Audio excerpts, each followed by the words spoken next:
Ito, gagawa ako ng para siyang eggplant lasagna. Parmigiano. Yan. So, ang ingredients ay bechamel sauce, eggplant na finay ko muna. This is a Japanese one. Parmesan cheese, mozzarella cheese, mozzarella like this, basil, and tomato. Ayan, nilayer ko na siya para siyang lasagna. Yan. So, first, nilagyan ko yung eggplant and then put the parmesan cheese, mozzarella cheese, and put the basil. Ayan. So, we will put some, lagyan natin siya ng, ayan. And then, ilagay po natin ulit ang eggplant. Layer lang po natin siya. Ayan.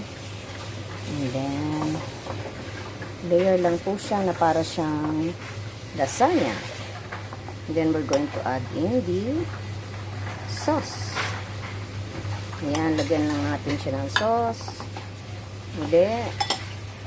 And then, lagyan natin siya ng bechamel sauce. Itong procedure na to is like making a lasagna. Pero itong eggplant na to, you can put minced beef. But ito po, ay wala. Plain ano lang po siya. Ayan. So, we're going to sprinkle some mozzarella cheese. Lagyan natin. Yum, yum, yum. Masarap siya. Parmesan cheese. And the mozzarella cheese again. Put the mozzarella cheese again. Lots and lots. Ayan.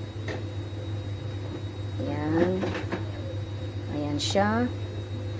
And then, we're going to put some basil again. Basil. Ayan siya. Ayan. Lagyan natin siya. I-layer lang natin siya talaga na para siyang ano. Ayan. And then, we'll add in again. Layer lang po siya. Lalagay lang natin. Hanggang sa the same lang po. Lalagay lahat na ingredients. And then add. And then put the sauce. Add in the sauce. Ayan. Sauce. Masarap po siya.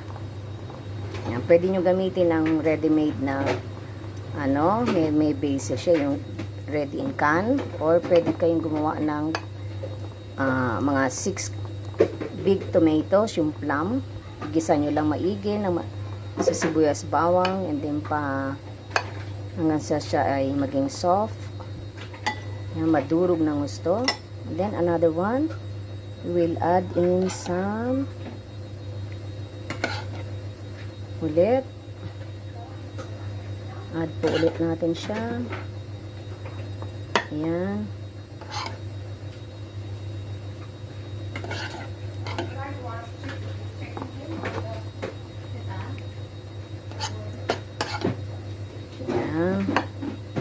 Sarap.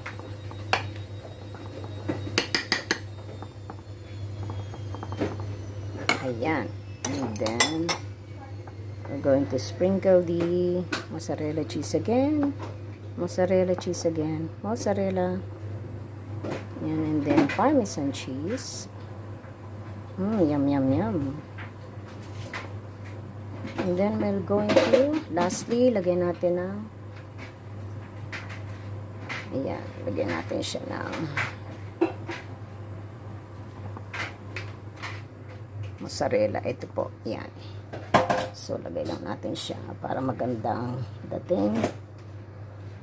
Ayan.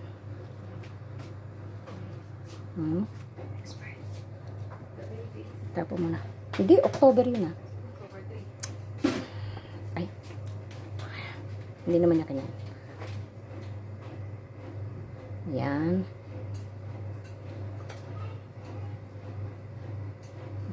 Yan po siya. Yan, napakaganda. Yan. So, tapos na po siya. Mamaya, papakita ko sa and then, lalagay po natin siya sa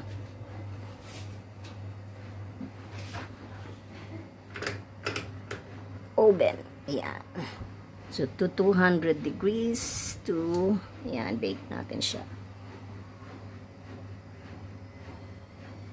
Mga mga 35 minutes po siya. Ayan. Ayan. Ayan na po. Lalagay natin ito sa oven.